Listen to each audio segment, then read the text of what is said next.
Good morning and welcome back to Joyguru once again. আর আজকে হলো 28 জুলাই স্যাটারডে। আর আজকে আমি এখন ডাল লেকের সামনে, শ্রীনগরের ডাল লেকের সামনে আছি। আর এখন আমি গুলমার্গে যাচ্ছি। গুলমার্গে যাওয়ার আগে আমি হোটেল থেকে প্রিপেয়ার হয়ে এখন বেরোচ্ছি। তো আমি উবের বলছি, আমি স্কুটিতে যাব। সো জাস্ট চেক যে আমার স্কুটি এসছে কিনা।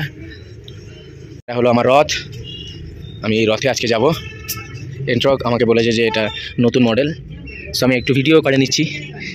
এখানে যে আছে রয়্যাল কাশ্মীর বলে একটা রেন্টাল জায়গা আছে, সেটা হলো নাম্বার 1 জায়গা নাকি এখানে, যে গাড়ি রেন্টাল দেয়। তো এনাদের এখানে বাইক নিতে গেলে এই গাড়িটা নিয়েছে পার ডে 800, আর 3000 টাকা সিকিউরিটি ডিপোজিট নিয়েছে।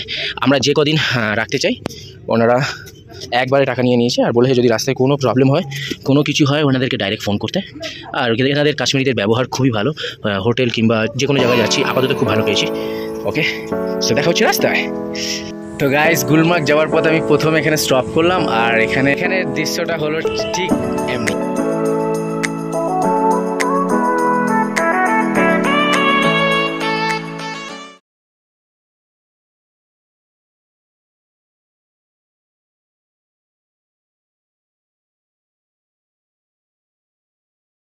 গুলমার্গ থেকে যাওয়ার জন্য এই এসআই ভিউ পয়েন্ট পর্যন্ত এসে এখানে গাড়ি পার্কিং করে, এটা হলো এসআই ভিউ পয়েন্ট, গাড়ি পার্কিং করে এখান থেকে নতুন গাড়ি নিয়ে যেতে হয়, যেটা আমরা জানতাম না। এখান থেকে অন্য একটা গাড়িতে, এখান থেকে স্করপিও গাড়ি করে যেতে হয়। এখান থেকে আগে অন্য কোনো গাড়ি অ্যালাউ নেই, না বাইক না স্কুটি। আমাদের জন্য পার পার্সন 1500 করে পড়েছে, যেন আমরা এখানে আসলে এটা যেন সেমনি প্ল্যানিং করে আসতে পারি। আমরা এখান থেকে এবার যাব 15 কিলোমিটার। ভিউ পয়েন্ট আছে গুলমার্গ ভিউ পয়েন্ট, সেটা দেখার জন্য।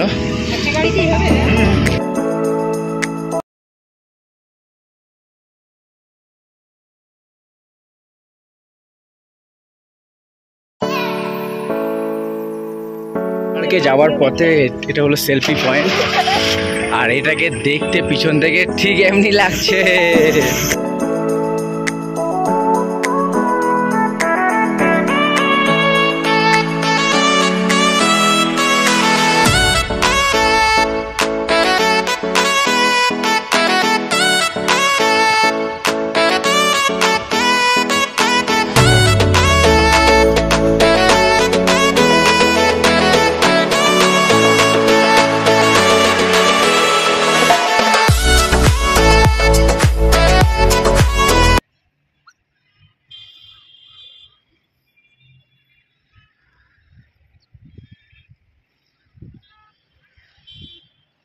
আমরা এখন এসছি গুলমার্গ লেকের সামনে, কিন্তু এই জায়গাটা অনেক ক্রাউডেড।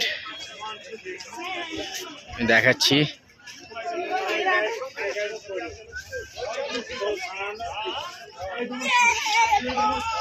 এইটা হলো এখানে অনেক টুরিস্টরা এসছে। এর আগেও স্পট আছে, ল্যাভেন্ডার্স গার্ডেন আছে।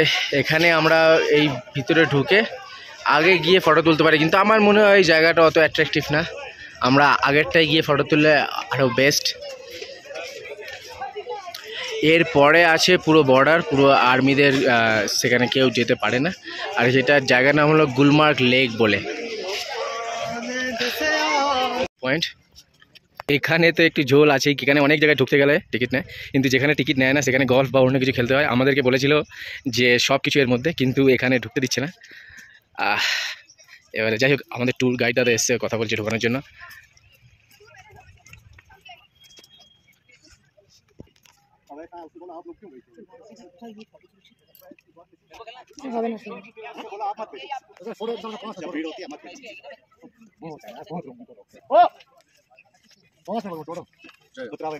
ফাইনালি আমাদেরকে ঢুকতে দিয়েছে ল্যাভেন্ডার্সের।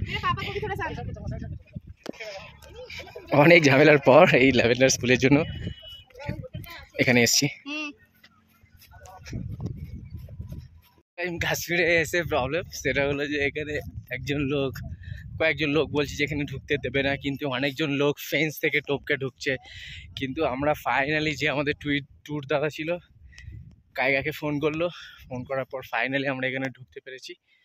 আর এখানে ল্যাভেন্ডার ফুলের বাগান আছে, শুধু এটা দেখার জন্য। এখানে আর কিছু নেই, পুরো ফাঁকা মাঠ। পুরো ফাঁকা মাঠ।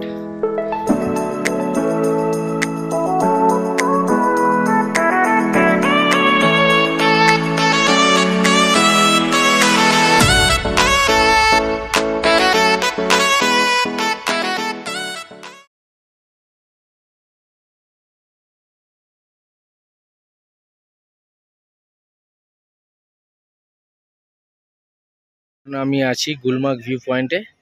এখানে আমাদের গাড়ি, যে গাড়িটাকে বুক করেছিলাম হোটেল থেকে, সেই গাড়িটা ফের এখান থেকে নেব। এখান থেকে আমার স্কুটিও নেব, আর তারপরে যাব। আর গুলমার্গ, এটা হলো Gulmarg view point. I love Gulmarg লেখা আছে এখানে।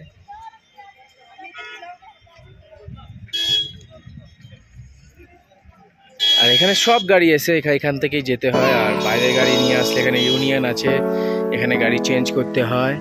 এখানে পার হেড 1500 টাকা করে নিচে, এখানে এসে বার্গেনিং করতে হয়।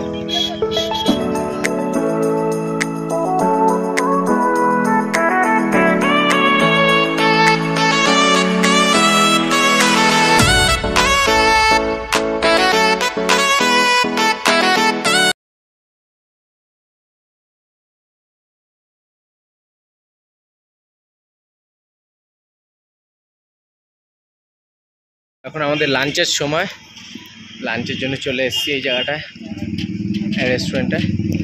আর লাঞ্চের বাথরুমটা একটু দূরে আছে, তো বাথরুম করতে গিয়ে একটা জিনিস দেখলাম, যেটা হলো এই একটা গাছ, যেটা পুরো কাশ্মীরে ভর্তি। ওই পাতাগুলোকে ক্যানাডার যেমনি ফ্ল্যাগ আছে সেমনি। আর একটা গাছ হলো আখরোট গাছ, এই যে যেখানে আখরোট হয়ে আছে, এই যে আখরোট গাছ। কাশ্মীরে এমনি অনেক জায়গায় দেখেছি এই যে আখরোট গাছ। যাই হোক, লাঞ্চের টাইম দেখা হচ্ছে ফের লাঞ্চের পরে। তো দ্বিতীয় দিনে গাইস, আজকে বাজে প্রায় 10টা মতো। তো আজকে সারাদিন গুলমার্গের পরে প্রায় আমাদের হোটেল থেকে 48 কিলোমিটার ছিল। আর আমি আজকে ড্রাইভ করেছিলাম, স্কুটি নিয়ে গেছিলাম, তো একটু টায়ার্ড ছিলাম। যাই হোক, ওভারঅল এক্সপিরিয়েন্স খুব ভালো ছিল। আর ফাইনালি আমরা এখন ডিনার শেষ করলাম। ডিনার শেষ করার পরে আমি যেটা বলতে চাই সেটা হলো পুরো দিনের যে পুরো দিন আজকে কি সবচেয়ে ভালো ছিল, সব কিছু ভালো ছিল, লোকেদের ব্যবহার সব কিছু ঠিক ছিল, কয়েকটা জায়গা বাদ দিয়ে। আর যেটা সব থেকে ইম্পর্টেন্ট ছিল সেটা হচ্ছে, আর যেটা সবচেয়ে ভালো ছিল সেটা সবচেয়ে ইম্পর্টেন্ট ছিল সেটা হচ্ছে যে যখন আমরা গুলমার্গে যাব, যখন একটা গাড়ি থেকে অন্য একটা গাড়ি চেঞ্জ করছি, নতুন গাড়ি নিতে হচ্ছে, ওখানে বেশি স্ক্যাম হওয়ার ভয় আছে। আমার হিসাব মতো যারা সত্যি ভিউ পয়েন্ট দেখতে চায়, কিছু দূর হেঁটে গিয়ে দেখে আসতে পারে। না এলে 4 থেকে 5,000 টাকা ওরা আমরা বার্গেনিং করতে পারি, যত বার্গেনিং করে নেবে তত ভালো। কেননা রাস্তায় যাওয়ার সময় ওরা শিখিয়ে দেবে যে সবাই বলবে যে 1500 টাকা করে নিয়েছে, কেননা গভর্নমেন্ট থেকে দাম কম, কিন্তু ওরা একটু দাম বেশি বাড়িয়ে নেয়। কিন্তু ওদের বিহেভিয়ার ভালো, কিন্তু ওরা বলে যে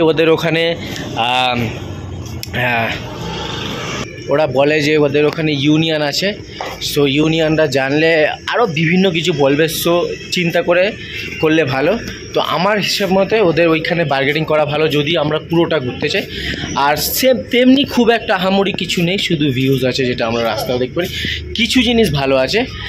সো ওভারঅল হলো এটা। আর যখন আমরা গুলমার্গের রাস্তা যাই, রাস্তা কন্ডিশনও ভালো। আর হয়তো আমরা যারা বাইক নিয়ে যেতে চাই তাদের জন্য হলো যে আমরা হেলমেট রাখতে লাগবেই, ওটা খুব ইম্পর্টেন্ট। আর হয়তো এক জায়গায় হয়তো ধরতে পারে, যেমন আমাকে এক জায়গায় দেখে জিজ্ঞেস করেছে যে আমরা কোত্থেকে এসেছি, গাড়ি কোত্থেকে নিয়েছি, সেই বিষয়ে বাস। আর বিহেভিয়ার খুব ভালো ছিল, কিন্তু লাইসেন্স আমরা যেন ক্যারি করি, তো এটাই। আর এখানে শ্রীনগরের ভিতরে হলো একটু খুব কনজেস্টেড, অনেক গাড়ি আছে, অনেক কিছু আছে, মানে অনেক গ্যাঞ্জাম হয়। কিন্তু যখন আমরা আস্তে আস্তে বাইরে যাবো, রাস্তা ফাঁকা আছে। আর যখন আমরা পাহাড়ে গাড়ি চালাবো, যেন আস্তে আস্তে চালাই। এখানেও রাস্তা খাড়াই আছে, কিন্তু রাস্তা একটু চওড়া আছে। আর কালকে আমি যাচ্ছি সোনমার্গে। সো দেখা হচ্ছে কালকে সকালবেলা। Bye bye. কালকে দেখা হচ্ছে with a new and exciting one. Till then, bye bye, stay safe, by.